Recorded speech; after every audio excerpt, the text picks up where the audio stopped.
இக்கிகை. ஆசிரியர் hectare Garcia மற்றும் பிரான்சஸ் மிராய்சஸ். தமிழில் PSV குமாரசுவாமி. வாசிப்பது ரேவதி சங்கர். வாபி சாபியும் மீண்டெழுதலும். கவலையும் மன அழுத்தமும் உங்களை மூப்படைய செய்யாமல் இருக்கும் விதத்தில் வாழ்வின் சவால்களை எதிர்கொள்ளும் கலை. மீண்டெழுதல் என்றால் என்ன? மிக தெளிவான இக்கிகையை கொண்டிருப்பவர்கள் அனைவரிடமும் பொதுவாக இருக்கும் அம்சம் என்னவென்றால், எது எப்படி இருந்தாலும் அவர்கள் தங்களுடைய வேட்கையை தொடர்வதை ஒருபோதும் நிறுத்துவதில்லை. உலகமே அவர்களுக்கு எதிராக திரண்டிருந்தாலும், தடைகள் ஒன்றன் பின் ஒன்றாக அணிவகுத்து வந்து கொண்டிருந்தாலும் அவர்கள் ஒருபொழுதும் தங்களுடைய முயற்சிகளை கைவிடுவதில்லை. இங்கு நாம் மீண்டெழுதல் என்ற கருத்தாக்கத்தை பற்றி பேசிக் கொண்டிருக்கிறோம். மீண்டெழுதல் என்பது வெறும் விடாமுயற்சி மட்டுமல்ல, நம் வாழ்க்கையில் நமக்கு இன்றியமையாததாக விளங்கும் விஷயங்களின் மீது கவனத்தை குவித்திருக்கும் மனப்போக்கும் கூடாது. அப்படிப்பட்ட ஒரு கண்ணோட்டத்தை கொண்டிருக்கும் பொழுது உடனடியாக செய்யப்பட வேண்டிய விஷயங்களுக்கு நாம் முன்னுரிமை கொடுக்க மாட்டோம். முக்கியமான விஷயங்களுக்கே முன்னுரிமை கொடுப்போம். வாழ்க்கையில் ஏதோ ஒரு கட்டத்தில் நாம் அனைவருமே ஏதோ ஒரு விதத்தில் பிரச்சனைகளையும் சிரமங்களையும் கண்டிப்பாக எதிர்கொள்ள நேரிடும். அப்பொழுது மீண்டெழுதல் கண்டிப்பாக நமக்கு கை கொடுக்கும். நம் வாழ்வின் தரத்தை உயர்த்தும். வாழ்வின் ஏற்றத்தாழ்வுகளை எதிர்கொள்வதற்கு மன ரீதியான, உடல் ரீதியான மற்றும் உணர்ச்சி ரீதியான மீண்டெழுதலில் பயிற்சி பெற்றிருத்தல் மிக மிக அவசியம். 7 முறை விழுங்கள் 8 முறை எழுங்கள் என்பது ஜப்பானிய முதுமொழி. பின்னடைவுகளை கையாள்வதற்கான நம்முடைய திறன் தான் மீண்டெழுதலாகும். எந்த அளவுக்கு நாம் மீண்டெழுதல் உடையவர்களாக இருக்கிறோமோ அந்த அளவுக்கு எளிதாக வாழ்க்கை தடைகளை தாண்டவும், எது நம் வாழ்க்கைக்கு அர்த்தமளிக்கிறதோ அதற்கு திரும்பவும் நம்மால் முடியும். மீண்டெழுகின்ற மனப்போக்கை கொண்டிருப்பவர்களின் ஒரு பலம் அவர்கள் வளைந்து கொடுப்பவர்களாக இருப்பது தான். மாற்றத்துக்கு ஏற்ப அவர்கள் தங்களை மாற்றிக்கொள்ள தயங்குவதில்லை. தங்களால் எதன் மீதும் கட்டுப்பாடு செலுத்த முடியுமோ அதன் மீது மட்டுமே அவர்கள் கவனம் செலுத்துகின்றனர். ரெயின்போல் நிபுணரின் உலக பிரசித்தி பெற்ற வைர வரிகள் இவர்களுக்கு மிகவும் பொருத்தமாக இருக்கும். இறைவா, என்னால் மாற்ற முடியாத விஷயங்களை அமைதியுடன் ஏற்றுக்கொள்ள எனக்கு வழிகாட்டு. மாற்றப்பட்டே ஆக வேண்டிய விஷயங்களை மாற்றுவதற்கு தேவையான துணிவை எனக்கு கொடு. இரண்டுக்கும் இடையேயான வேறுபாட்டை புரிந்து கொள்வதற்கான ஞானத்தை எனக்கு கொடு. புத்த மதம் மற்றும் ஸ்டோயிக் தத்துவத்தின் வாயிலாக உணர்ச்சி ரீதியான மீண்டெழுதலை அடைதல். நேபாளத்தில் உள்ள கபிலவஸ்துவில் ஒரு அரச குடும்பத்தில் பிறந்த சித்தார்த்த கௌதமர் ஆடம்பரமாக ஒரு அரண்மனையில் வளர்ந்து வந்தார். அவர் தன் 16ஆம் வயதில் திருமணம் புரிந்து ஒரு குழந்தைக்கு தந்தையும் ஆனார். குடும்பத்தின் செல்வ செழிப்பினால் திருப்தி அடையாத அவர் முற்றிலும் வித்தியாசமான வாழ்க்கை முறையை அனுபவிப்பதற்காக தன் ராஜ வாழ்க்கையை துறந்து ஒரு துறவியின் வாழ்க்கையை வாழ தீர்மானித்தார். ஆனால் அவர் தேடிய மகிழ்ச்சியும் நல்வாழ்வையும் துறவற வாழ்க்கை அவருக்கு கொடுக்கவில்லை. அபரிதமான செல்வம், தீவிர துறவு ஆகிய இரண்டுமே அவரை கவரவில்லை. அறிவார்ந்த மனிதன் வாழ்க்கையின் இன்பங்களை மறுதளிக்க கூடாது என்பதை அவர் உணர்ந்து கொண்டார். அறிவார்ந்த மனிதன் வாழ்க்கையின் இன்பங்களோடு வாழ்ந்து கொண்டிருக்கும் பொழுதே தான் அவற்றால் எவ்வளவு எளிதாக அடிமைப்படுத்தப்பட முடியும் என்பது குறித்த விழிப்புணர்வையும் கொண்டிருக்க வேண்டும். சைப்ரஸில் உள்ள சிட்டியத்தை சேர்ந்த ஜீனோ என்ற தத்துவியலாளர் தான் ஸ்டோயிக் தத்துவத்தை தோற்றுவித்தவர். அவர் முதலில் சினிக் என்ற கிரேத்து தத்துவத்தை பின்பற்றினார். சினிக் தத்துவத்தை பின்பற்றியவர்களும் துறவு வாழ்க்கையை வாழ்ந்து கொண்டிருந்தனர். அவர்கள் தெருக்களில் வாழ்ந்தனர். அவர்களுக்கு சொந்தமாக இருந்தவை அவர்கள் அணிந்திருந்த ஆடைகள் மட்டுமே. சினிக் தத்துவம் தனக்கு நல்வாழ்வை தரவில்லை என்பதை உணர்ந்த ஜீனோ அதை உதறி தள்ளிவிட்டு ஸ்டோயிக் தத்துவத்தை உருவாக்கினார்.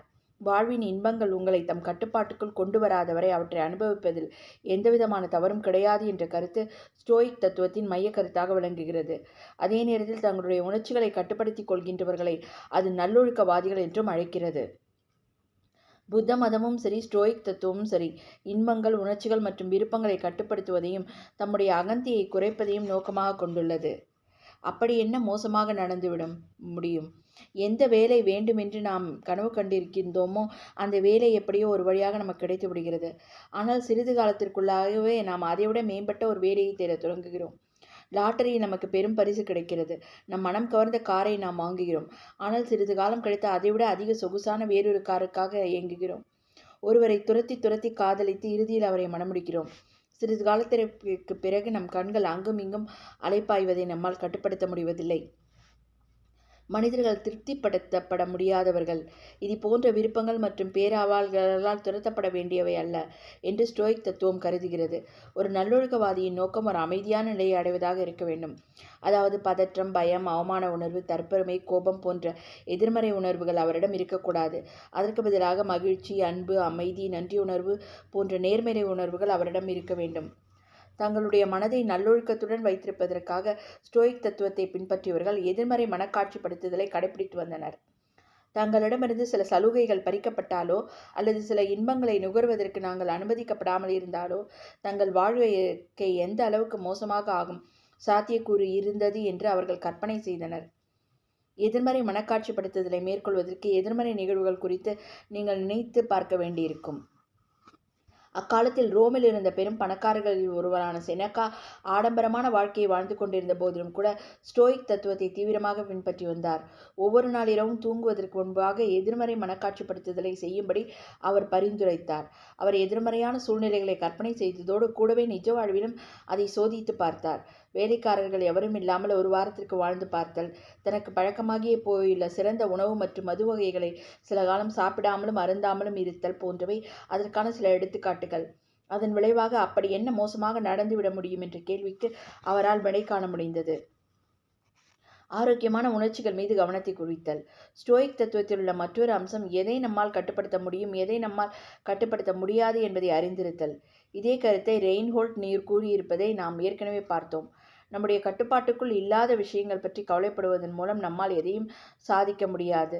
எதை நம்மால் மாற்ற முடியும், எதை நம்மால் மாற்ற முடியாது என்பதை அறிந்து வைத்திருப்பது நாம் எதிர்மறை உணர்வுகளின் கரங்களுக்குள் மாட்டிக்கொள்ளாமல் தப்பித்து கொள்ள முடியும்.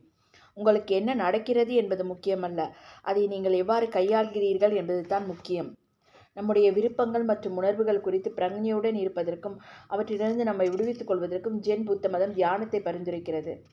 மனதை எண்ணங்கள் இல்லாமல் வைத்திருப்பதை பற்றியதல்ல இது. எண்ணங்களும் உணர்ச்சிகளும் தோன்றும் பொழுது அவற்றால் அலப்பழிக்கப்படாமல் அவற்றை அவதானிப்பதை பற்றியது. எதிர்மறை உணர்ச்சிகளை கட்டுப்படுத்துவதற்கு புத்த மதத்தில் பொதுவாக பயன்படுத்தப்படும் மந்திரம் இதுதான்: ஓம் மணி பத்மே ஹோம். இந்த 6 எழுத்து மந்திரத்தில் உள்ள ஓம் அகங்காரத்தை தூய்மையாக்கும் பெருந்தன்மையையும், மா பொறாமையை தூய்மையாக்கும் நன்னெறியையும், நீ இன்ப வேட்கையை தூய்மையாக்கும் பொறுமையையும், பத் பாகுபாட்டை தூய்மையாக்கும் துல்லியத்தையும், மே பேராசையை தூய்மையாக்கும் சரணாகதியையும், ஹும் வெறுப்பை தூய்மையாக்கும் ஞானத்தையும் குறிக்கிறது. நிகழ்கணமும் பொருட்களின் நிலையாமையும். மீண்டெழுதலை பழக்கப்படுத்தி கொள்ள இன்னொரு வழி எக்கணத்தில் வாழ வேண்டும் என்பதை அறிந்திருத்தல். நிகழ்கணம் மட்டும்தான் நிச்சயமானது என்பதையும் அது மட்டும்தான் நம் கட்டுப்பாட்டில் இருக்கிறது என்பதையும் புத்த மதமும் ஸ்டோயிக் தத்துவமும் நமக்கு நினைவுபடுத்துகிறது. கடந்த காலத்தை பற்றியும் எதிர்காலத்தை பற்றியும் கவலைப்படுவதற்கு பதிலாக நிகழ்கணத்தில் இருக்கும் விஷயங்களை ரசித்து அனுபவிக்க வேண்டும். உங்களால் உண்மையில் ஜீவனுடன் இருக்க முடிகின்ற கணம் நிகழ்கணம் மட்டும்தான் என்று திக் நட் ஹன் கூறுகிறார். இக்கணத்தில் வாழ்வதோடு கூடவே நம்மை சுற்றிலும் உள்ள பொருட்களின் நிலையாமையை குறித்தும் நாம் ஆழமாக சிந்திக்க வேண்டும் என்று ஸ்டோயிக் தத்துவம் வலியுறுத்துகிறது.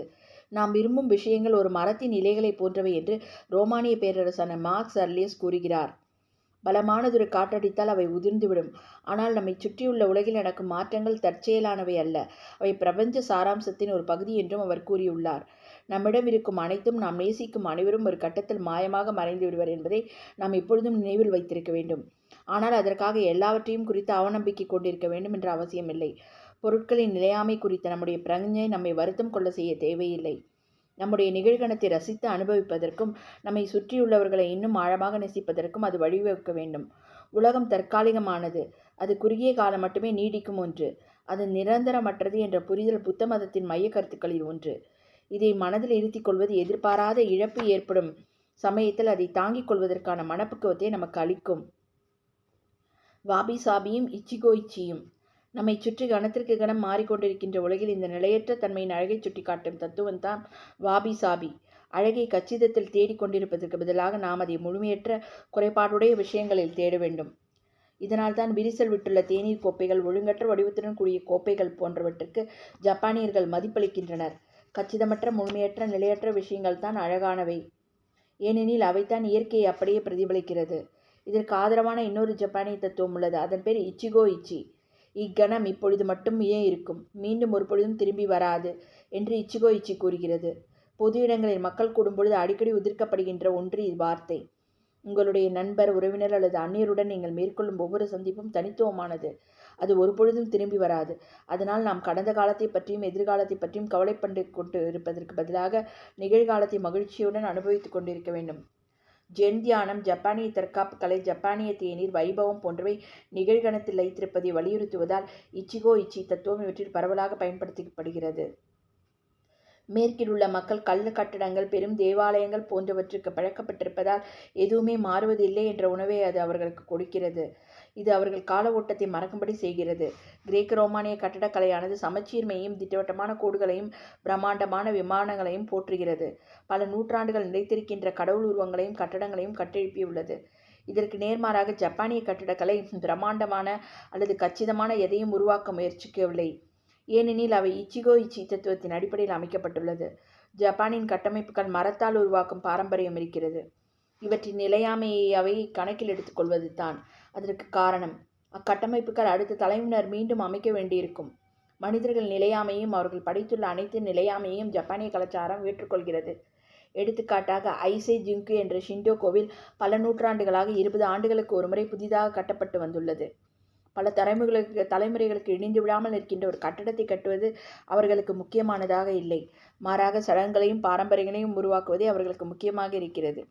ஏனெனில் சடங்குகளும் பாரம்பரியங்களும் மனிதர்களால் கட்டப்படும் கட்டமைப்புகளை விட நீண்ட காலம் தாக்குப்பிடித்து நிற்கும் என்று அவர்கள் நம்புகிறார்கள்.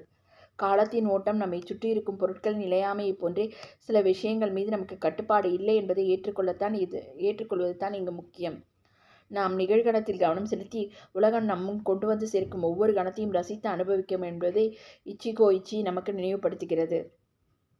அதனால்தான் நாம் நம்முடைய இக்கிகையை கண்டுபிடிக்க வேண்டியது இன்றியமையானதாக இருக்கிறது. தொடரும்.